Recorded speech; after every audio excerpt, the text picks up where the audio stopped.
from the past / your past. This is Thoughts from 5D. I'm Otis 5D.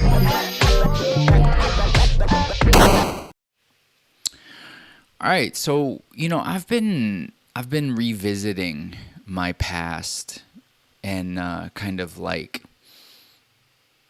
maybe midlife crisis style, and but also I think because other than social media content, other than like Twitter and YouTube, like there's very little good shit. There are very few good books. There are very few good movies. There are very few good TV shows. Like there are very few good games. And so it's caused me, and I think that that's real. I don't think that's subjective. Oh, there's very little good music. That's another big one.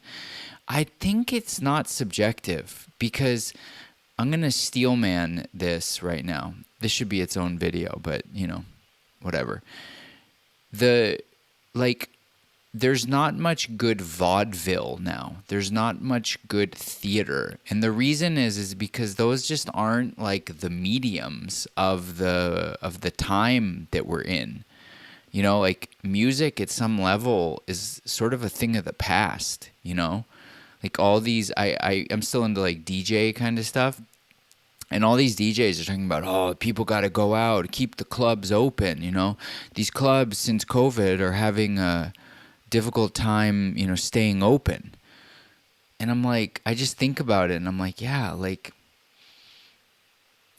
there's so many alternatives now that there didn't used to be to going to a club where you could get like tinnitus or into a fight or, a drink spilled on you or, pay all this money and like the person that you're going to see no shows or, all kinds of stuff, all kinds of problems, right?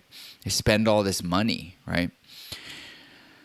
And I don't know. It just feels like all those things of like going to the movie theater and even like putting on the Netflix show. It's like, really, bro? Maybe I'd rather just scroll Twitter or like watch random YouTube videos. And, I think we all still, for the most part, have like an occasional mood to binge watch something that's just amazing or, see a really good movie or documentary. But less and less, right? So anyway.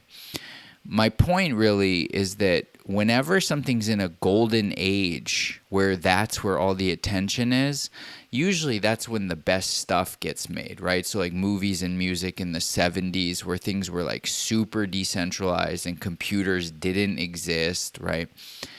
You get the point. And so games, right? Games in the 80s and 90s before it was like this mega commercialized thing. Anyway,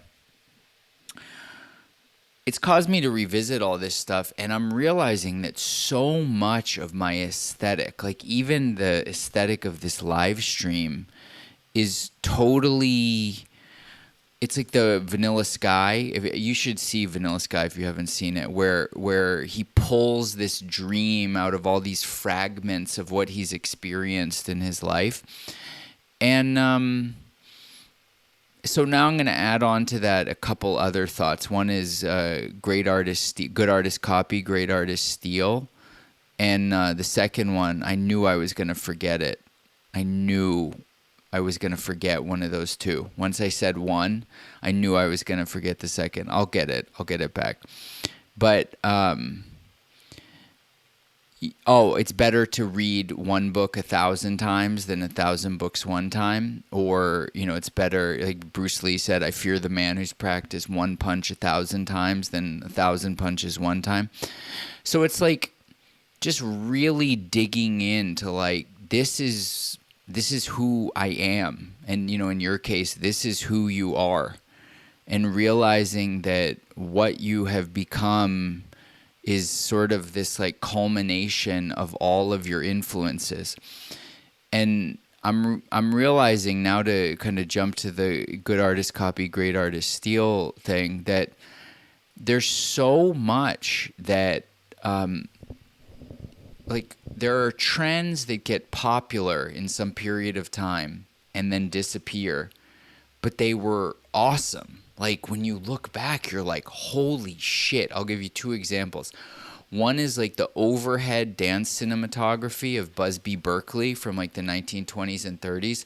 And that's on my mind because the Coen brothers did an homage to that in The Big Lebowski. And so the Coen brothers are, they're some of like the GOAT artists who mine their cultural past. Probably Martin Scorsese is also like that. A lot of people are like that. That's what hip hop was based on, was mining the past via sampling. And then the second one is like Fred Astaire and Gene Kelly. Dude, that shit's crazy. Like that whole, the Nicholas brothers, all these, basically these like one take long dance things from that period of time, the 50s. When you go back and look at that, you're like, if that came out today on TikTok, that would have like 500 million views.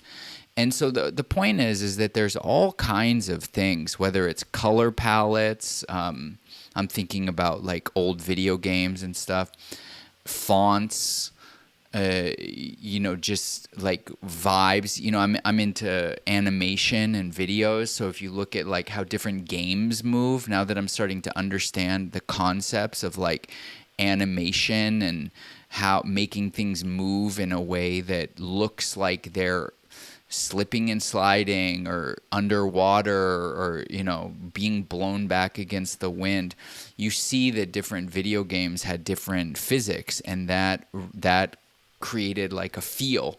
Contra has a very different feel from Mario, has a very different feel from Mega Man, has a very different feel from Sonic, right?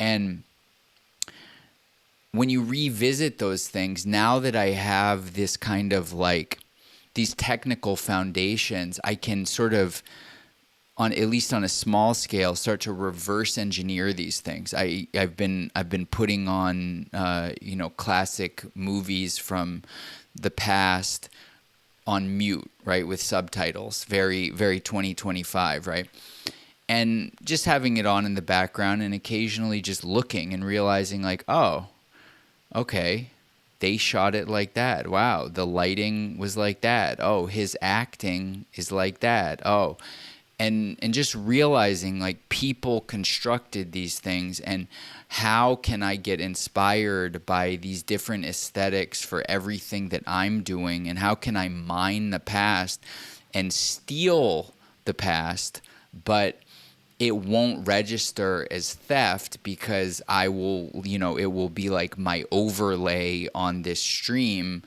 and it'll be like, oh yeah, that's fully from like Sonic the Hedgehog, and people are like, what are you talking about? This has like nothing to do with Sonic the Hedgehog, and you're like, no, it's fully just Sonic. And so the point being that just because I get inspired by that and I'm trying to like recreate something in my head of that, nobody will have any idea.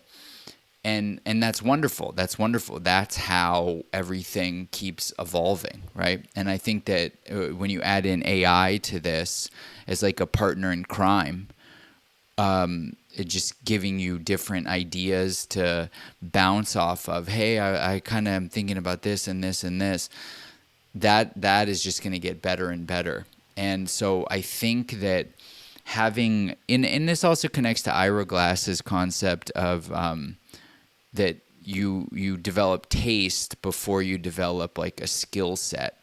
So I'm just thinking more and more about the refinement of my taste with everything, and really like closing in on like, this is the best stuff, and adding things very slowly. Every so often something comes out that is new and modern, and Harry Mack is a good example, but see, he's like a whole different medium. He's not like a TV show or movie or even music. He's like a YouTuber, and Casey Neistat, Emma Chamberlain, all these people deeply inspired me, Gary Vee. So it's like you just keep piling up all these inspirations, and you sort of like regurgitate them into whatever it is that you're doing. And I think that obviously none of what I've said, at least in my opinion, is like rocket science or anything, but I think it's nice to make it very explicit, like very explicit. I just repeated myself. So I think you know what to do. It's time. That time has come to go fuck yourself. Peace. Otis5D.xyz